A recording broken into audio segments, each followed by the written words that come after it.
Next we have Sam Jacob. He's the principal of Sam Jacob Studio in London, which does architecture, design and exhibition projects. And he was also a founding director of the legendary FET architecture, Fashion Architecture Taste, a studio which reunited briefly, I think 2 years ago, teaching at the State Academy of Fine Arts as guests. So he knows the Weissenhof quite well, I imagine. He's a professor of architecture at the University of Illinois in Chicago and a visiting professor at the TU Wien. And he's going to speak about fiction. So I've been given the topic of fiction, and I think that's probably something to do with I've made a career out of making a straw man of modernism and sort of reacting against, fictions that I would invent that modernism stood for, and I suppose that's how FAT survived. But this is a talk really about how architecture makes abstract and invisible ideas real. It makes them into the physical fabric of the world, and how fiction, in a sense, is the starting point. And also the way in which we could begin to undo some of the structures which are inherently built into the physical world around us.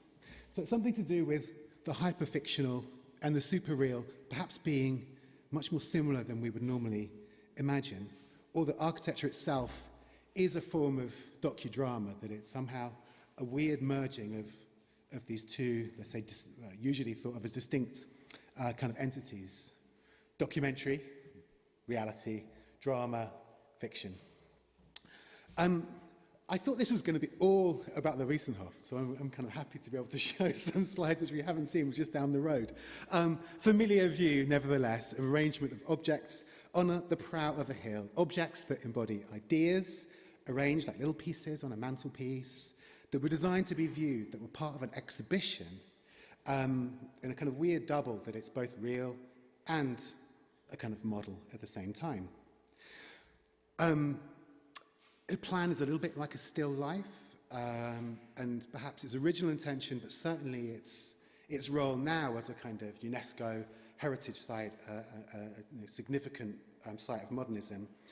You can see here the exact issue that you were talking about, the kind of association of the heroic male modernists, where their heads are even bigger than the small blocks which we see on the plan.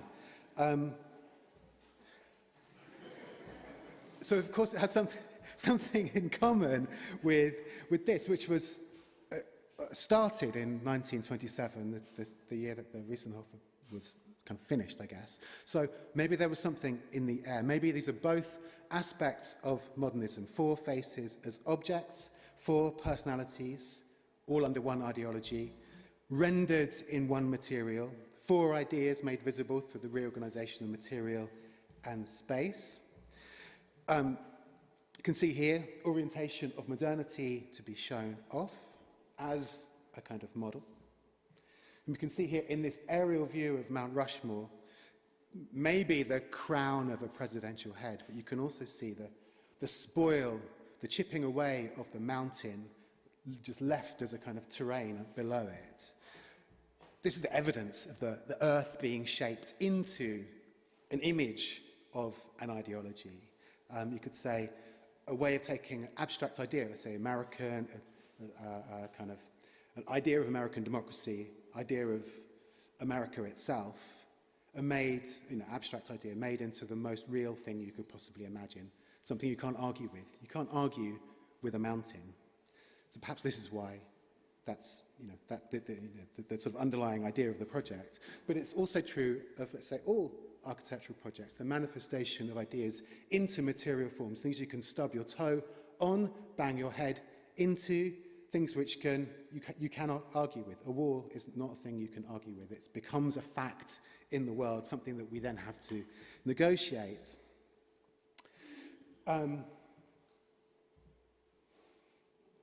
Negotiate through the way we look at it and the ways we inhabit it, which may or may not be similar to the ideas that the architect had in the first place.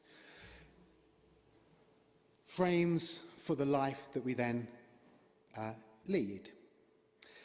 The forms themselves, I think, are important, how and what they embody. So you could say, in the origins of modern architecture, the kind of comparison between industries and commercialism of the early 20th century, allied to kind of historicism and classicism in Le Corbusier's sense, or the kind of apparently universalizing grid of Mies and another strand of modernity. These, of course, are ideas, abstract ideas, fictions about the world, which are then manifested into the world. And those fictions become the structures which then organize us. And this is why that idea of the fictional becomes so relevant, not just as a kind of interesting aside, but because it exactly embodies those ideas of politics, economics, and ideology, which are the frameworks within which we survive. So perhaps some other thoughts maybe about how the fictional can be undone and why that might be important.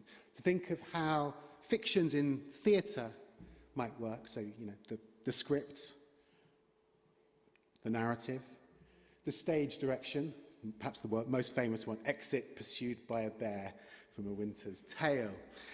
Here, instructions on how to use, like this room scripts, in a sense, these pews, which you are sitting on listening to my sermon, already structure the behaviour of the space. We could say also spatially, here's a narrative diagram of Hamlet. So, fiction can also be a spatial construct. Performance, gestures, clothing, etc. But if we take a related term, enactment is the moment that legislation becomes law, the moment that, let's say, an abstract idea becomes something you cannot argue with because it becomes a reality. You can see certainly this coming together of different sorts of fictions and the law right now in the Supreme Court in the United States.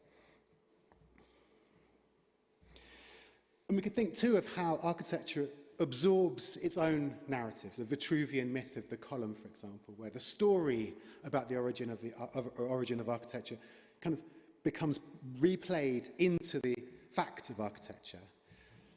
The same with the stone temple as a recreation of the timber temple, or perhaps in modernity, the kind of replaying of classical ideas through a kind of a modern form. So in a sense, even in modernism, we find ourselves inhabiting fictions, even though it would claim not to, inhabiting images and ghosts, or even hangovers, that we do live within these constructed fictions. Humans here inside a human, but inside an idea, looking out at the world, occupying an image, inhabiting a symbol.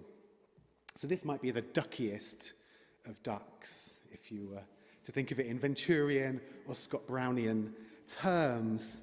But it also stands for a condition, perhaps inescapable, of architecture. But maybe we're all trapped inside versions of the Statue of Liberty, constrained and constructed by the limits of the form and space that are around us.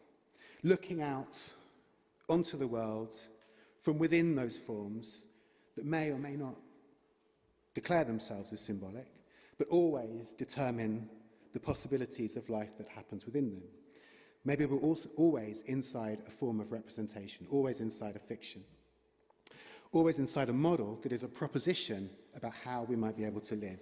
Fictions that we can try to inhabit, that establish our characters, motivations, and roles. Maybe we're always inhabiting a provisional version of the world. So this is where, this is the sort of chink in the armour, that these are always models, and models are always provisional, and therefore they're things which can be undone, even if they masquerade as fate, as reality, as inescapable conditions of the world. Thank you very much.